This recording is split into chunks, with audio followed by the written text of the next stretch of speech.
¿Cómo le va? Gracias por estar del otro lado. Bienvenidos a Nota22.com Televisión. Vamos a abordar tres temas hoy. Uno cultural, otro educativo. Y vamos a empezar el programa con una causa que la vamos a abordar porque hay implicancias políticas realmente, y me parece que siempre de este espacio tratamos de echar luz. Y cuando hay temas judiciales de por medio, siempre se encarga realmente más Germán que quien les habla.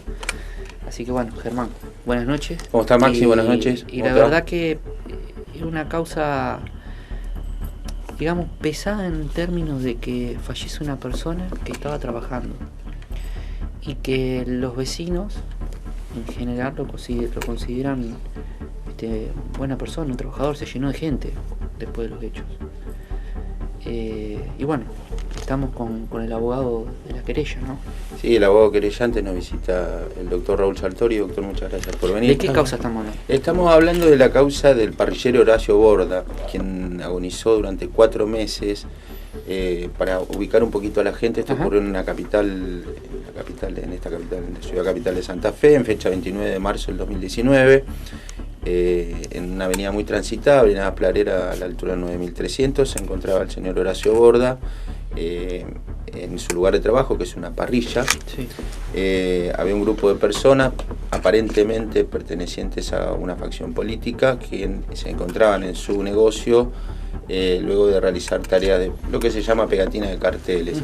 Se aproxima al lugar en un automóvil otra facción y bueno, comienzan a discutir, y es en estas circunstancias donde resulta herido en primer término el señor Horacio Borda por un golpe en la cabeza, y bueno, luego de 4 meses falleció. ¿Es así, doctor? ¿Qué nos puede decir? Sí, Germán. Gracias, doctor, por venir, y fundamentalmente para que cuente, no sé si fue 28 o 29 de marzo, hay una duda que tengo. 29. El 29. Sí, 29. Fundamentalmente a partir de esta exposición primaria que hace Germán, que profundicemos realmente en los hechos y quiénes son los que intervienen ahí y quiénes ustedes sospechan que podría o no haber atrás de todo esto, ¿no? Sí. Como dijiste bien, el 29 de marzo el señor Horacio Borda estaba atendiendo una parrilla de su propiedad. Ya eran cerca de la 1 de la mañana.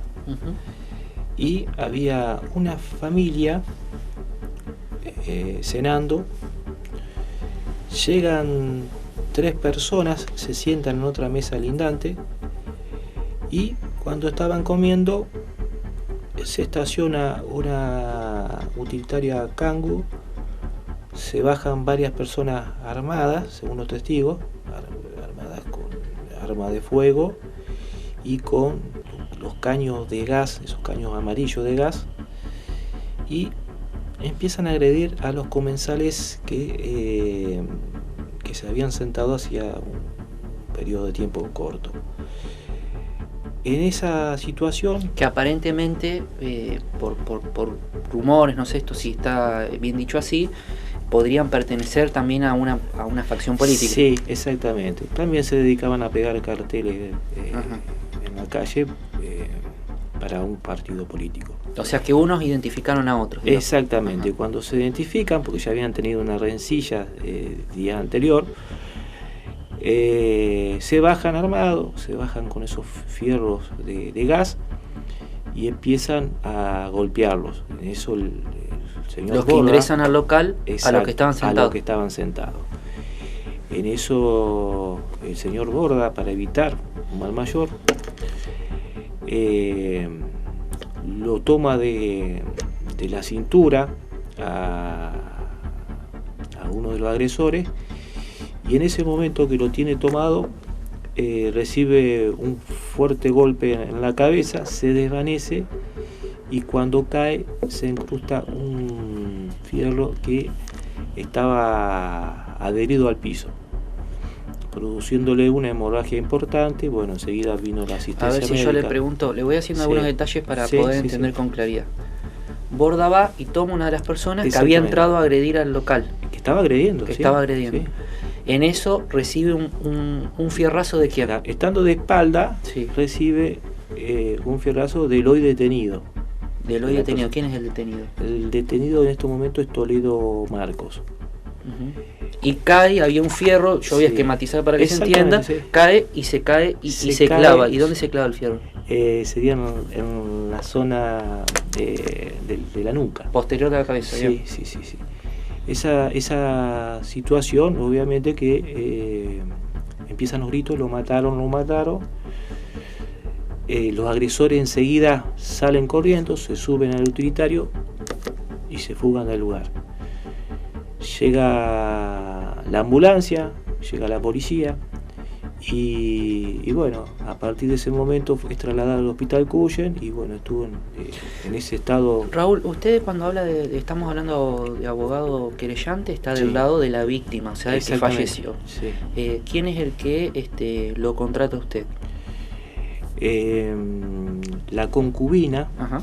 del señor Borda recurre a mí para que la represente a ella y a su hijo de 2 años. O sea que este señor que fallece tiene un hijo. Exactamente, tiene varios hijos. Yo estoy representando a la última pareja que tenía el señor Borda. Conjuntamente Horacio con Borda, ¿cuántos años tenía más o menos? 52 años. Ajá. Yo represento a la señora, A la concubina y el hijo de concubina 2 y años. al hijo, exactamente. Bien. Esta causa, Raúl, que inició en un primer momento y que se dictó medida cautelar de prisión preventiva, estaba caratulada como tentativa de homicidio, hoy como homicidio. Después que la persona fallece. Después que la persona fallece. Está a cargo de la Unidad Especial de Homicidios del Ministerio Público de la Acusación. La investigación nos contabas detrás de cámara que la llevó adelante Gendarmería. ¿Qué nos podés decir al respecto y por qué se dio esta situación específica? Sí, el tema es el siguiente. La investigación desde un principio estaba a cargo de la PDI. A las órdenes de la Ustedes Fiscalía. son abogados Sí, especialistas en la sí, materia y déjenme que baje un poquito la Sí. charla. Lo natural sería que intervenga la policía de la provincia, hablando en Exactamente, términos sí, generales. sí, Inició así. Y con la Gendarmería es una fuerza nacional. Sí. ¿Por qué ese cambio? En realidad no hubo un cambio. Siempre estuvo trabajando PDI, Ajá. o sea, la Policía de la Provincia de Santa Fe. Policía de Investigación. Bajo las órdenes de la Fiscal de Homicidio, bajo las órdenes del Ministerio Público de la Acusación. La investigación, a modo de ver nuestra, no avanzaba, no había detenido y todavía no estando constituido como querellante, nos presentamos ante la fiscal y le decimos de que dudábamos del actuar de la policía por una cuestión de que estas personas para nosotros ya estaban identificadas quiénes eran y pertenecían a un sector de un partido político y veíamos como que no se investigaba bien. Ante esa situación, como para darnos tranquilidad. Perdón, Sí. doctor, usted lo que nos está queriendo significar es que las personas imputadas estaban identificadas y pese a eso no se había actuado en consecuencia por parte del personal policial. Hasta ese momento estaba, ¿cómo podríamos decir? Se sabía de que el padre de hoy detenido era el que había ingresado y que era el primero que empezó las agresiones. Estaba identificado. Estaba identificado, pero no se había ordenado la detención. Entonces, como no teníamos acceso a la causa por no estar constituido como querellante, dudábamos de la investigación, pedíamos de que se profundice. La fiscal, como para darnos tranquilidad, pidió colaboración de Gendarmería. Y ahí Gendarmería logra identificar quién había sido el agresor de Borda. A ver, vamos a profundizar Sí. las cosas, porque acá damos a entender un montón de cosas y yo no las entiendo. ¿Por qué hablan de sectores políticos? ¿A qué sectores políticos pertenecía? Porque no olvidemos que la policía, el que manda es el poder civil. Sí. si podemos profundizar eso, me haría un favor porque no termino de entender. Perfecto. El tema es así. Estas personas que ingresaron a agredir a las personas que se encontraban dentro de la parrilla estaban haciendo pegatina de carteles para Jatón y Garibaldi. Emilio Jatón, el exintendente. Exactamente. Y el diputado Garibaldi. Paco Garibaldi, bien.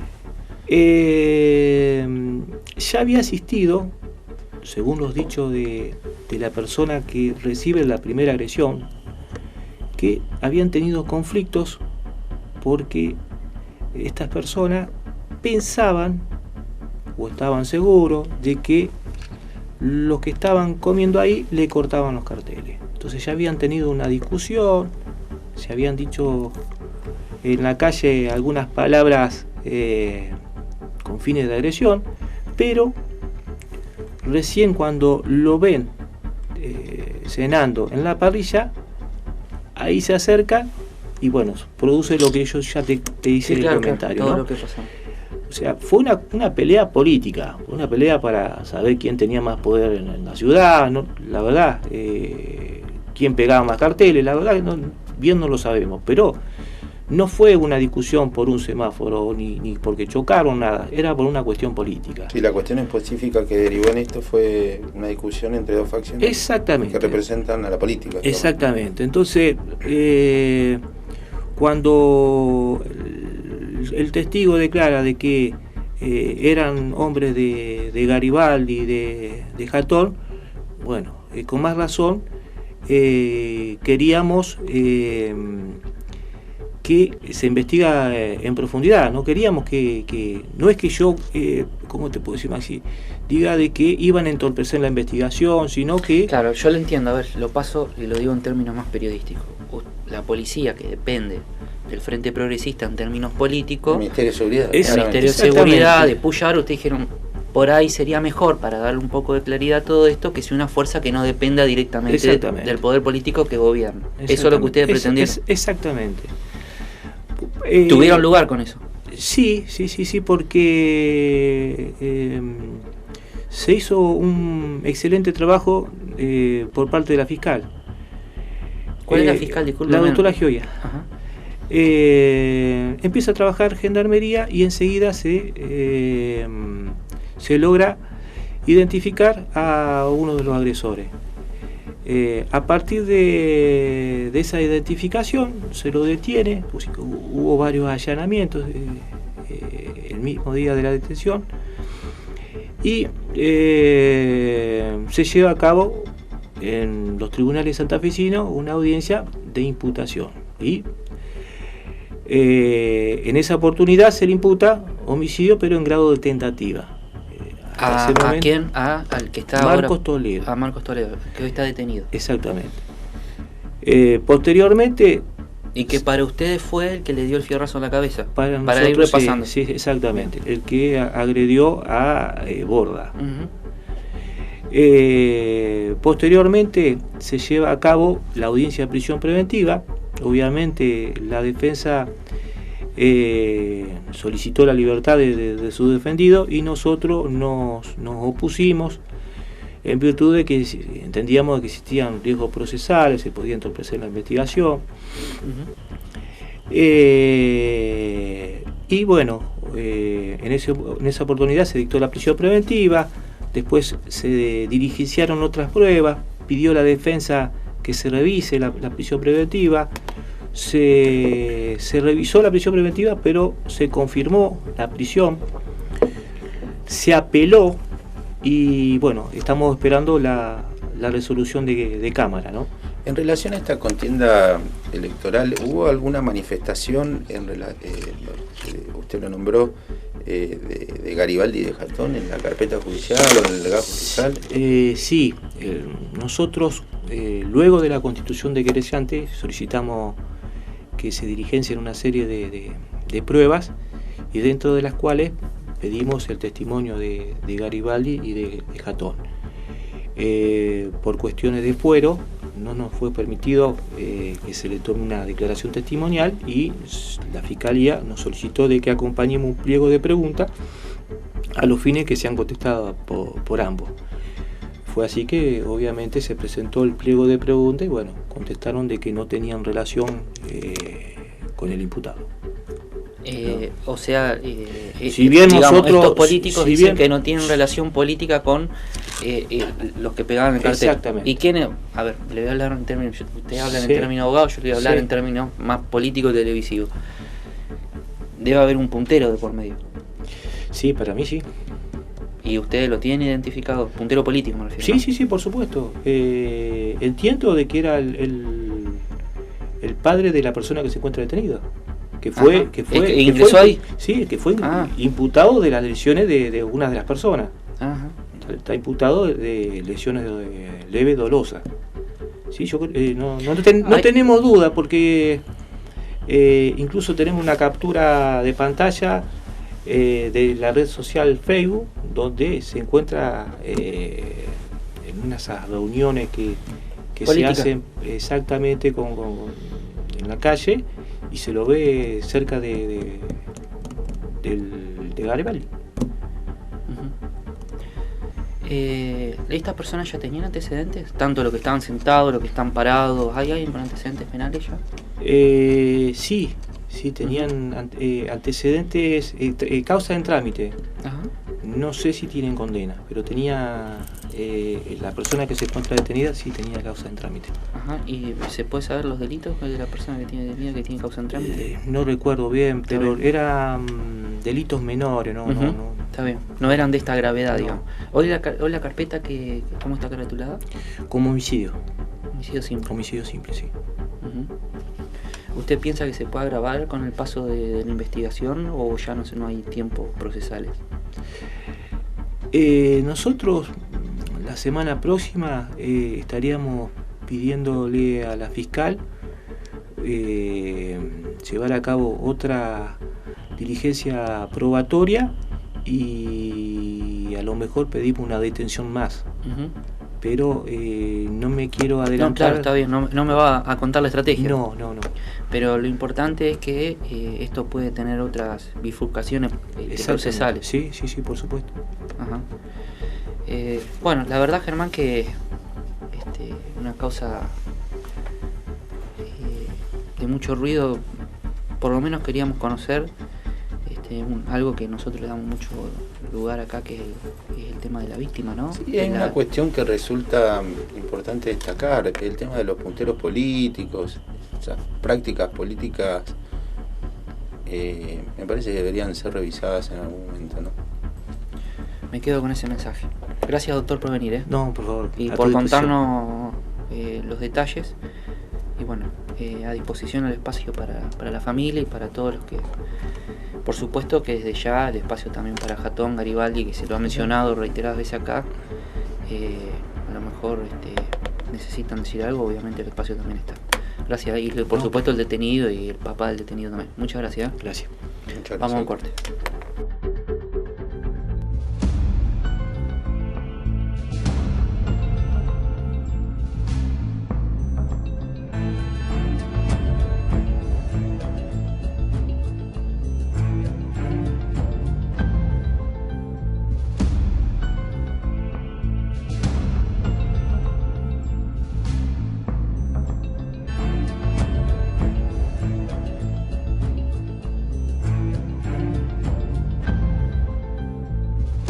Nota22.com.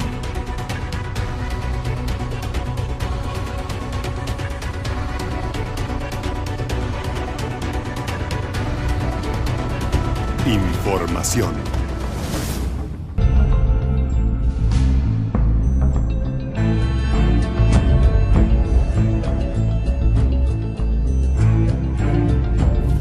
Continuamos con el programa y doctora Esmeralda Videla, en verdad habíamos hablado hace unos días de este tema, patrimonio cultural religioso.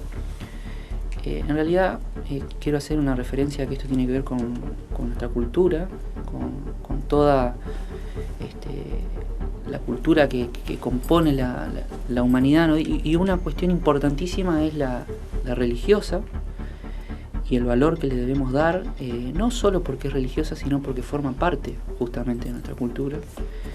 Y también invitamos a alguien especialmente, ¿no?, para estas jornadas que se están desarrollando por estos días acá en la zona del convento de San Francisco, ¿no? Sí, gracias por venir de nuevo. No, por favor, gracias Maxi por permitirnos este espacio. Creo que Santa Fe nuevamente es elegida, digamos, como sede, como cuna de algo novedoso en su momento, que yo recuerdo en 1853, recuerdo la Convención Constituyente.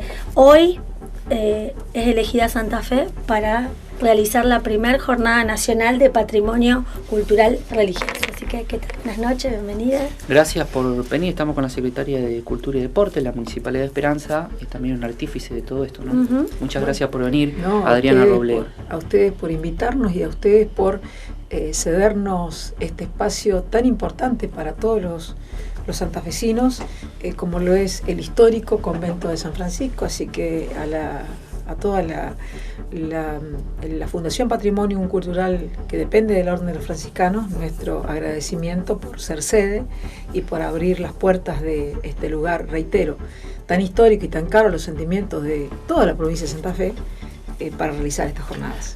¿Coincide en algún aspecto con esto de poner en valor lo que tiene que ver con la cultura, y en particular la cultura religiosa, como parte de nuestra cultura general? ¿Qué visión tiene al respecto? Bueno, no es casual el nombre de nuestra provincia. Nuestra provincia precisamente se llama Santa Fe, y sabemos que quienes de la verdadera cruz, ¿no? De la verdadera cruz, exacto. Y quienes vinieron precisamente a colonizarla, trajeron de la mano, traían en sus manos la cruz precisamente. Entonces, ¿cómo no retomar los valores que dieron origen a toda nuestra propia historia? Y en este caso, yo estoy llegando desde Esperanza, primera colonia agrícola organizada del país, donde los colonos vinieron, en una mano trajeron el arado y en la otra mano trajeron la Biblia. Entonces, ¿cómo no retomar y poner en valor nuestra historia y también, por supuesto, la religión? Y en este caso muy particular, estas jornadas no abarcan a una religión, sino que precisamente son ecuménicas. ¿Por qué no decirlas también? Van a tener un pequeño matiz interreligioso. Así que, ¿cómo no ponerlo en valor? Para decirlo en términos sencillos, que podamos entenderlos todos, aquellos incluso los que no profesan la fe católica, cuando hablamos en términos ecuménicos, más allá de todas las interpretaciones que podemos darle, hablamos de todos aquellos hombres de buena voluntad que quieren acercarse un poco a esto, ¿no? Exacto, como lo dice nuestro preámbulo. Exacto. Así que la invitación fue abierta a todos, y precisamente están participando de diferentes credos en estas primeras jornadas, que tienen que ver con poner en valor, con recuperar todo el patrimonio histórico-cultural, y también preservarlo, resguardarlo, porque hablábamos hace un ratito fuera de cámara también de todo el problema que tienen, que por ahí sufren robos, que por ahí sufren usurpaciones. Entonces también van a venir expertos, en este caso de la Interpol, para contarnos y darnos pautas de cómo cuidarlo. Y después, por supuesto, en cuanto a lo material y a lo inmaterial, cómo preservarlos. Y en cuanto al patrimonio inmaterial... ¿Por qué inmaterial, habla de material o inmaterial? Hablamos de material cuando nos estamos refiriendo precisamente a los templos, a su arquitectura, y estamos hablando también de todo lo que tenga que ver con bienes, con imágenes, cómo se las restaura.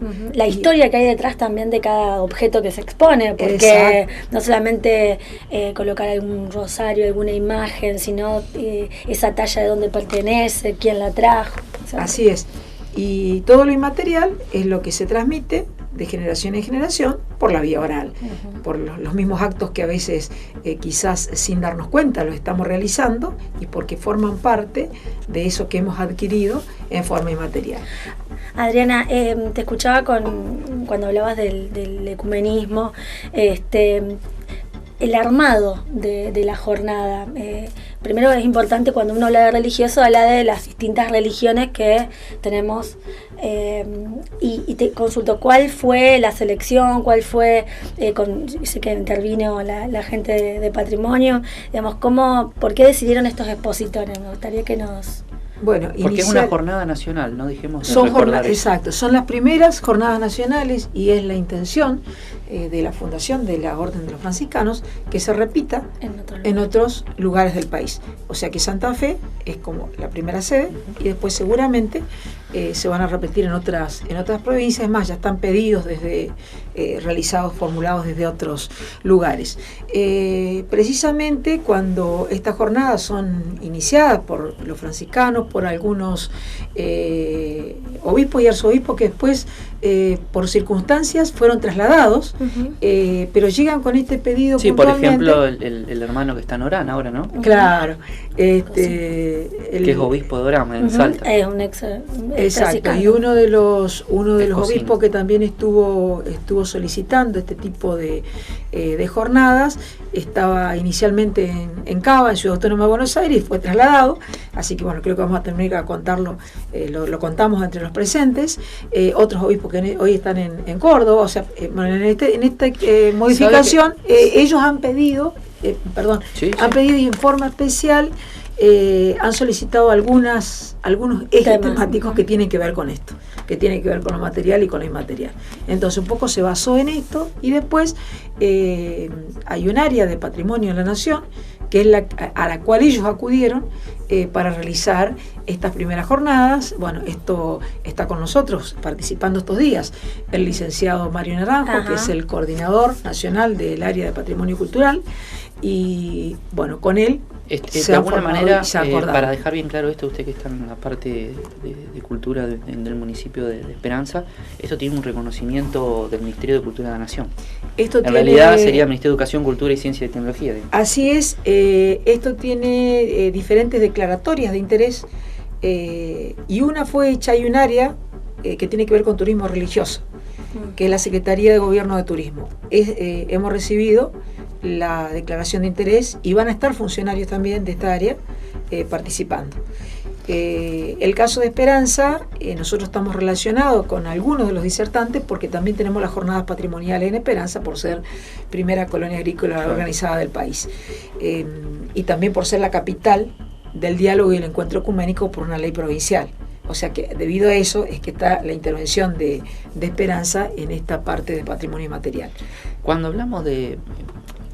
A mí, realmente, bueno, yo soy católico, ¿no? Pero muchas veces del otro lado encontramos personas como nosotros, pero que profesan otra fe, inclusive hasta que no la tienen. Entonces, uno se pregunta, cuando habla de estas cosas, ¿hablamos solamente de la religión católica? Y digo, cuidar estos valores, esta cultura, o parte de la cultura general nuestra, ¿tiene importancia para todo o solamente para la religión católica?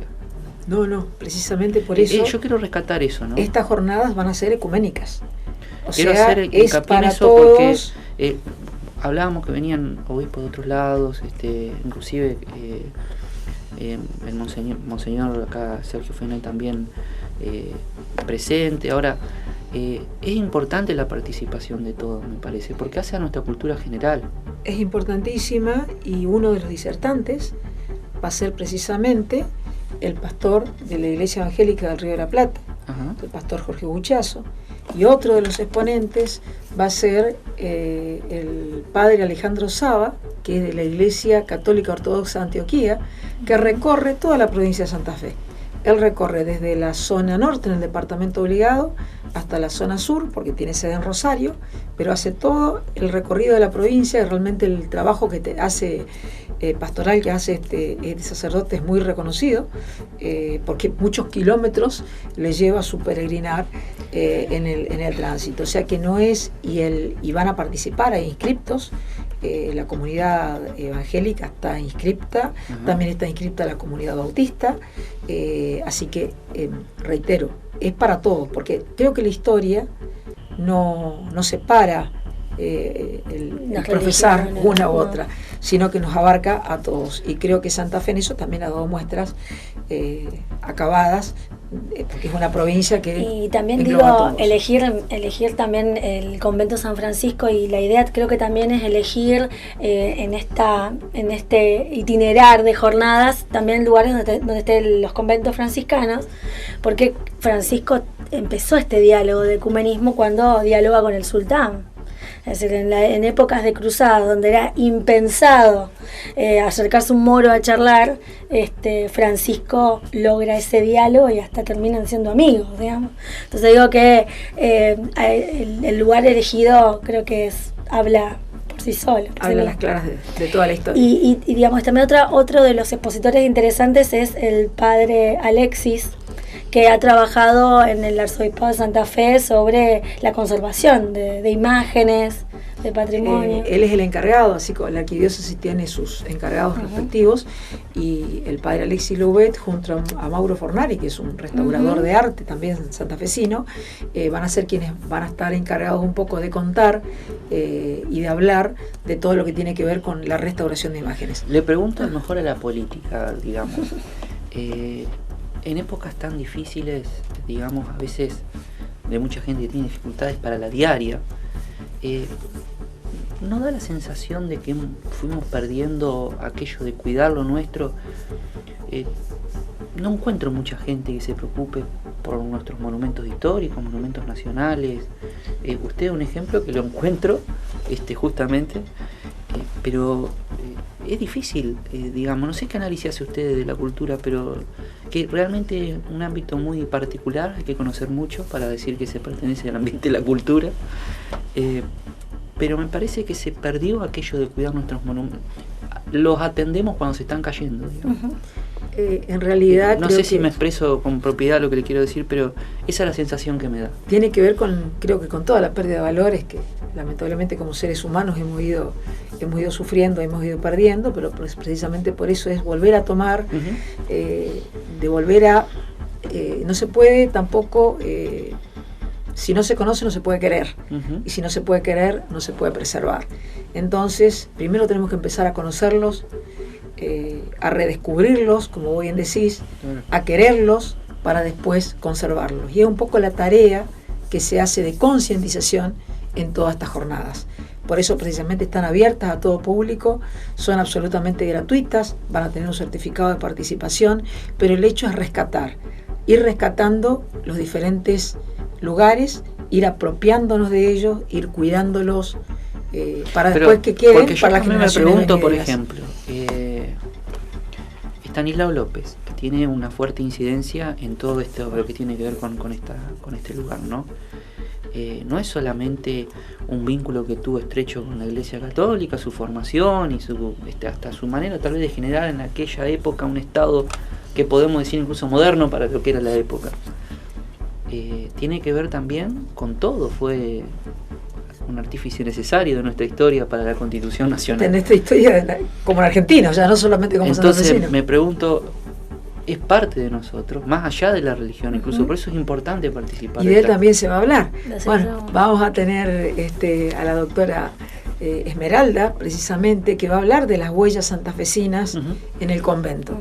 Y mirá, otra cuestión ecuménica dentro de lo que son las órdenes, porque va a estar ella hablando de las huellas santafesinas en el convento, como representante del convento de San Francisco, y va a estar también hablando el doctor Juan del Paso, que si cruzamos la calle viene del Colegio de la Inmaculada, de los jesuitas, así que él también va a estar haciendo su aporte. Y para que en general la gente se lleve esto del patrimonio inmaterial, cómo lo vuelca después en el regresar a la casa, en el hogar, en el regresar al barrio, en regresar a la escuela, en regresar al trabajo y transmitirlo, para esto viene también a completar la mesa el doctor Juan Beati, que es un funcionario de Ciudad Autónoma de Buenos Aires, y que también va a hablar de lo que es el patrimonio inmaterial y esto de transmitirlo en forma verbal, quizás con los amigos en una mesa de café. Así que vamos a tener expositores que realmente yo creo de un nivel muy importante, del cual vamos a poder extraer enseñanzas y llevarlo para después aplicarlo. Porque como te decía anteriormente, en esto de querer, primero tenemos que conocer. Entonces, ¿por qué no nutrirnos primero para después aprender a conservarlo, a quererlo y a transmitirlo a nuestros hijos, a nuestros nietos, para que realmente estos lugares sean realmente sigan ocupando el lugar? Darle el verdadero valor, ¿no? Primeras jornadas de Patrimonio cultural religioso. Bueno, religioso. Muchas gracias por venir. No, por favor, a por ustedes. venirte de Esperanza hasta este estudio, a poder grabar y poder charlar de esto. Es el aporte que podemos hacer de los medios de comunicación. Como decía, hay que conocer para querer. Bueno, ojalá podamos cumplir con esa misión primera. Muchas gracias por venir. Muchísimas gracias a ustedes Muchas por gracias, darnos el Adriana. espacio. Muchas gracias. Vamos a un corte.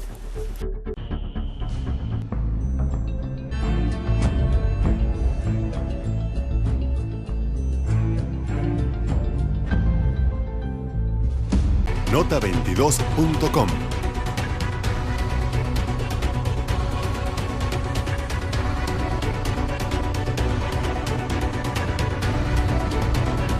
Información.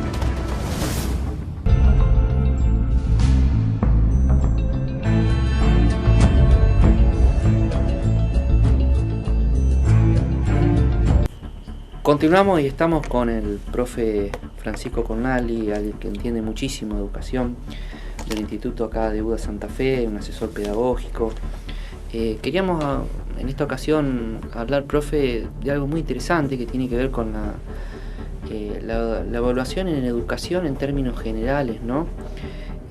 Como práctica cotidiana. ¿Qué podemos contarle o charlar de eso a la sociedad en general y en particular un poco refrescar también la idea a los docentes, ¿no? Perfecto. Cuando nosotros estamos hablando de evaluación, estamos hablando de uno de los componentes de la práctica educativa. Uh-huh. La práctica educativa tiene varios, tiene lo que es el contenido, para los propósitos y una serie de cuestiones, ¿no? Pero la evaluación, te diría que al momento de focalizar, es uno de los temas, para mí, para otros colegas tal vez no, que me apasionan. Porque entrar por la evaluación, o por ese tema a una institución o a una práctica institucional o también a una práctica áulica es un buen generador de cambios.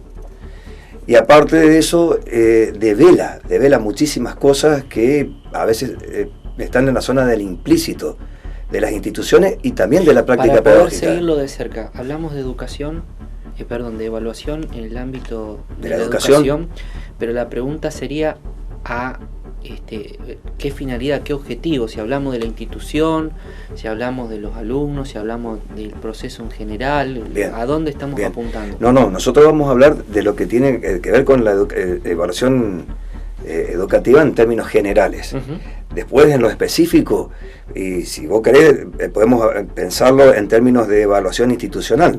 Y vamos por partes. Uh-huh. Empezamos por lo macro, que es la evaluación de la práctica institucional como tal. La autoevaluación. Lo podemos poner adentro, pero es otra cuestión.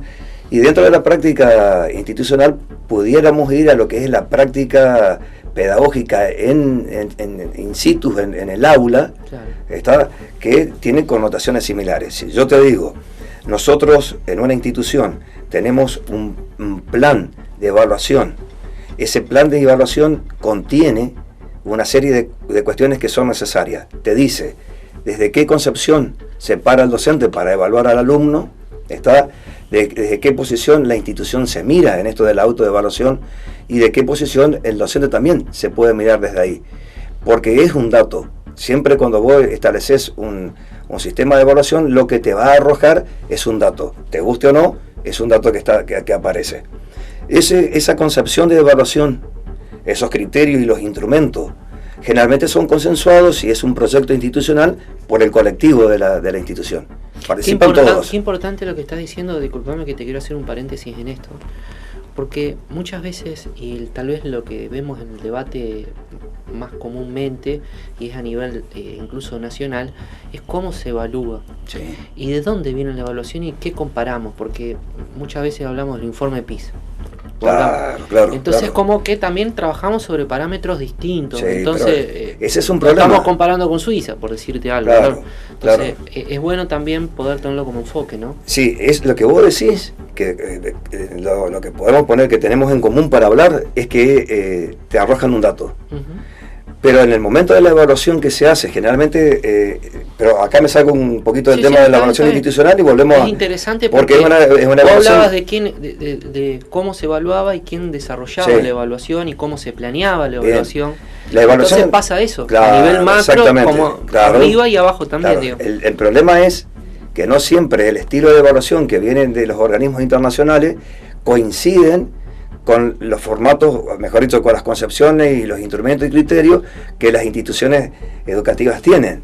A mí me parece que es complicado, es un dato que no está contextualizado, el dato de afuera, es un dato que no tiene en cuenta el proceso del alumno, que eso es la evaluación por procesos, es lo que uno viene proponiendo por proceso y por comprensión, es lo que se viene proponiendo hace un tiempo largo.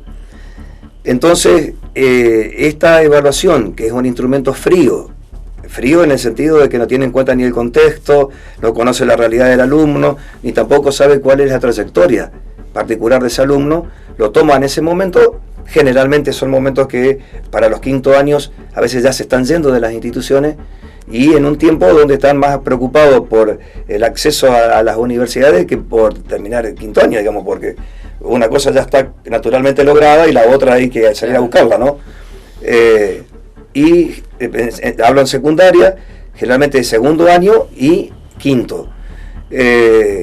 Y son atemporales, digamos, porque, bueno, es un tema largo, hay muchas notas. Pero me pareció hacer un paréntesis porque uno da una ubicación general a la importancia del tema. Vos fíjate cómo uno queda rankeado, para decirlo de alguna manera, cuestión que acá en lo que son las concepciones de evaluaciones actuales dentro del sistema o dentro de una escuela, lo que es el mérito es casualmente lo que uno empieza a barrer con la cuestión de las nuevas concepciones de evaluación. No sé si son tan nuevas, se están instalando. Y claro, te viene un dato así frío que te dice que vos quedaste ubicado en el puesto 59 entre los países que siempre estuvieron por debajo, pero hay un montón de cuestiones que una evaluación como es la de PISA y demás no tienen en cuenta. O sea que, digamos, están estandarizadas. Es un estándar. Y la evaluación, si entra por el camino del estándar, todo lo que te dije antes no sirve. Exacto. ¿Está? A ver, volviendo a lo institucional. Maxi, es un modelo, que lo ocupa estos organismos internacionales, tendrán sus fundamentos y una serie de historias, pero no tiene nada que ver con lo que uno plantea con... Volviendo a lo institucional y a la práctica cotidiana, ¿cuáles son, digamos, los objetivos que puede tener una institución con este tipo de cuestiones? Y varios. Por ejemplo, si vos pensás en un sistema institucional de evaluación, ese sistema institucional está bueno que acompañe la trayectoria del alumno. ¿Está? Entonces vos por ahí vas a escuchar decir, colegas y también padres, que se ha puesto muy fácil todo eso. Que las evaluaciones antes eran como más rígidas y que ahora son un poco más flexibles y que, bueno, los chicos no estudian porque si no aprueban hoy, aprueban mañana. Ese está dentro del imaginario colectivo. Hay muchos que piensan de esa manera. No es así. Uno piensa en el ritmo de aprendizaje del alumno es de 1, no es de 20. Yo me encuentro con Juan aprende de una manera y en un ritmo muy distinto a cualquiera de lo que está en el aula. Bien, en mi concepción de evaluación y en el instrumento que yo elijo, tengo que tener en cuenta ese ritmo de Juan, por supuesto, que tenés que tenerlo en cuenta. Y suponte vos que como Juan haya 5 o 6 con características similares. Te lo digo en términos individualidad, tener en cuenta la individualidad. Sí, tal cual. Hay una cuestión que es particular y que es singular. Lo que se tiene en cuenta es la singularidad de ese estudiante, que es un camino más sinuoso y más complejo y de un trabajo intelectual más fuerte para el colega, yo no tengo duda de eso. Pero el docente es eso, es un intelectual que le pone el cuerpo. Entonces, vos decís, sí, entonces va a haber tanta cantidad de evaluaciones como cantidad de alumnos tengo. No, y en realidad no es esa la idea. La idea es, si vos sos un conocedor de tu disciplina, está desde el campo epistemológico, al didáctico, al evaluativo y demás, seguramente tu evaluación va a ser esta evaluación, y tu estilo de evaluación va a permitir al alumno construir, pensar, comprender, analizar, poder escribir lo que estudió, lo que pensó, lo que pudo aprender, lo escribe, lo explaya. En ese caso la evaluación es importantísima. Vos te podés imaginar, y que hablábamos de la evaluación diaria, porque vos tenés un momento de evaluación, pareciera que damos 5 o 6 clases y evaluamos. En realidad, en la primera clase, vos ya podés tener indicadores de evaluación establecidos. ¿Qué criterios serían sanos seguir? Digo, porque no es, digamos, la educación fundamentalmente está en un contexto. Sí, seguro. ¿Qué criterios, digamos, o podríamos decir que hoy son más aceptados, o depende de las circunstancias? ¿Cómo lo analizás vos eso? Volvemos al tema. Si vos tenés un sistema de evaluación institucional consensuado, sí, que no es únicamente idea del equipo directivo, sino que las ideas son de todos, y entre todos lo pudieron armar. ¿Qué tiene que ver el proyecto institucional en eso? Sí, mucho. Es importante, ¿no? Sí, tener un proyecto institucional en mano. Porque eso tiene que ver con el criterio que vos adoptás. Totalmente, porque vos decís, un proyecto institucional, o un proyecto de una institución educativa, es un proyecto que contempla varias áreas. Tiene en cuenta de las 3 dimensiones, tiene en cuenta lo pedagógico, lo administrativo, lo sociocultural, y todo lo que tenga que ver con la extensión de esa escuela, porque no está sola, está en territorio, y como se viene planteando, es una institución social. Está entrelazada con otras instituciones como, un centro barrial de atención de salud, no sé, hay un montón, con otras instituciones del mismo nivel, varias cuestiones. Sí, porque a veces se pensó que la escuela, o muchas veces se cree que la escuela está sola. Sí, la verdad que a veces uno lo siente, pero cuando vos abrís el tejido, el entramado que la escuela tiene, la verdad que se genera un entramado social interesante. Había una frase por ahí dando histórica que decía: la escuela sola no puede. No, la escuela sola no puede, y el docente tampoco, ni el equipo directivo tampoco puede. Aparte, vos pensás en la complejidad que los chicos traen a la escuela, tremendo. Hoy la complejidad con la que los docentes trabajamos es grosa. Si vos empezás a despuntar, es un tema. Entonces, claro que en ese caso el criterio de evaluación que vos me preguntás tiene que estar contextualizado. Vos me decís, en una institución un criterio es igual al de la otra y va a dar el mismo resultado, o va a tener el mismo indicador, y no, porque las instituciones determinan eso. Ahora, la pregunta sería: evaluar con determinados criterios, en el medio, o mejor dicho, arriba o atrás de un proyecto institucional, ¿por sí mismo o es para producir cambios? No, o sea, agarra y se cajonea. No, por sí mismo no. Bueno, puede pasar de todo. Pero si vos estableces un objetivo, suponte vos decís, bueno, la institución está con mucho movimiento y la verdad que hay conflictos que explotan por cada rincón. Vos decís, bueno, tenemos que parar y tenemos que evaluar, acá hay que mirar. La evaluación es mirada también. Uh-huh. Entonces, claro que lo que va a arrojar a algún sector o alguna parte lo va a poner en mayor movimiento que a otros. Porque te está diciendo lo que acontece, y no siempre lo que acontece es algo que te gusta. Claro. Bueno, pero... Bueno, porque ahí... entonces no lo hagas. Usted me abre una ventana, profe, una especie de evaluación a medida, decir, mira, me conviene hacer esto porque no genera conflicto, da más o menos y yo le doy para adelante. No, la evaluación... Es como que no es honesta. No es honesto. Si hay algo que la evaluación tiene que traer, es la cuestión de la verdad y de la honestidad. Eso tiene que estar, tiene que ser eso. Porque uno con los resultados puede hacer un montón de cosas, los puedes cajonear, los puedes tomar y vas al cambio. Y vuelvo a decir, cuando tenés el indicador de cambio, tiene que estar consensuado con todos, o con la mayoría de los actores institucionales. O sea, un objetivo que esté planteado dentro del proyecto institucional, una evaluación que tenga, que se haga realmente con el interés de ver la situación, pero también de generar cambios. Sí, claro. Si se produce todo eso, pero hay actores que no participan, en realidad no va a conseguir el objetivo deseado, porque es como una imposición también a aquellos que no participan en ese proceso de evaluación. Claro, pero ahí entramos en otro tema que es apasionante también, que es la política educativa. Ajá, claro. Cuando vos, la política educativa es como, es un campo de la política como el campo de la política. Sucede algo, cuestiones parecidas como lo que sucede en las campañas y demás. Vos lo que tenés que entender que cuando se está en la gestión tenés oposición. Si la oposición es un enemigo, no, porque en realidad la oposición lo que te debería hacer es sumarte a tu proyecto. Si la oposición me está estableciendo algunas cuestiones que por la cuestión de la pasión no la estoy pudiendo ver. Oposición entendida como resistencia a esos cambios que vos Claro. En lugar de pensarlo como que es resistencia al cambio, es alguien que se opone. Bien, entonces hay que hacer estrategia, generar estrategia para trabajar con la oposición. La oposición es buena. La oposición es buena en cualquier ámbito. El tema es cómo vos la entiendas. Vuelvo a lo mismo, si la oposición es una amenaza y es un enemigo, y los resultados los vas a cajonear. Ahora, si yo voy a trabajar con la oposición en el cambio de esta institución, y bueno, será más largo el camino. ¿Me explico? Totalmente. O tal vez haya que reformular los objetivos. Si la oposición es una oposición fundamentada, porque hay profesionales que son muy buenos y demás, está bueno porque no deja de ser un estilo de gobierno el estilo de gestión del equipo directivo. Es un estilo de gobierno. Hace poco tiempo hice una capacitación en Buenos Aires donde nos invitaban a pensar a la gestión en claves de gobierno. Está bueno.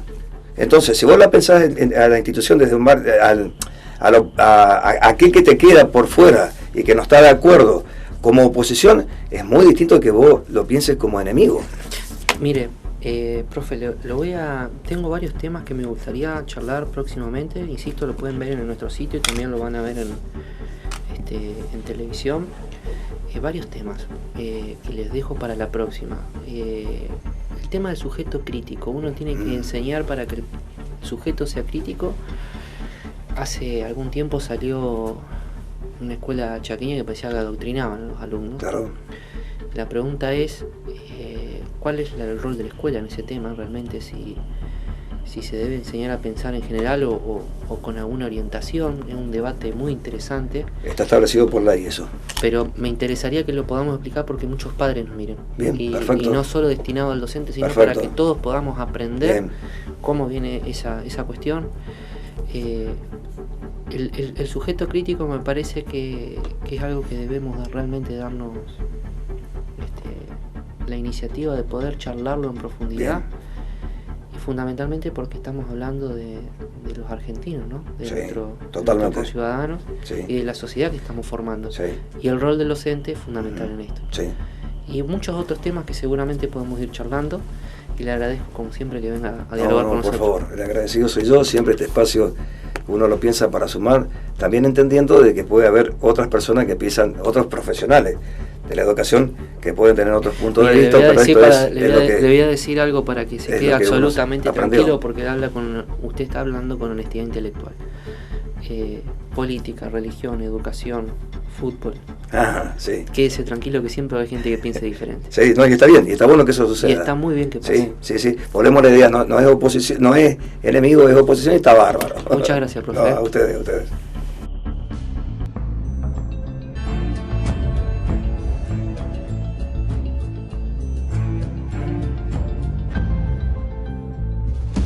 Nota22.com.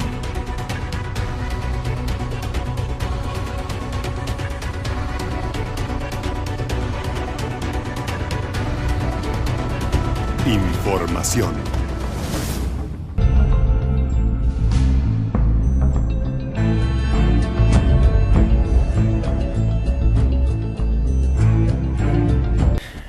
Parte final del programa, Germán, muchos temas. A veces uno se pregunta, ¿no?, cómo funcionan las cosas. Temas educativos también que siempre nos interesan, que muchas veces nos dicen, ¿por qué tanta educación? Porque la verdad que son temas a veces que y es la base de todo. Y bueno, y en estos 30 segundos quería contarte que tenemos una indumentaria nueva, Capo, una marca importante. muy Sí, importante, nosotros estamos conocida. viendo si estamos, Usted tiene una marca nueva también, estamos por ir a Venezuela o no sé todavía. pero tiene una marca nueva también. Si Venezuela Marca cigarrillo o- creo que le pusieron. Venezuela o no me acuerdo. O Ecuador. Sí. ¿Nos vemos la semana que viene? No, la semana que viene. Nosotros el año que viene, sí, el año que viene. Nos vemos la semana que viene.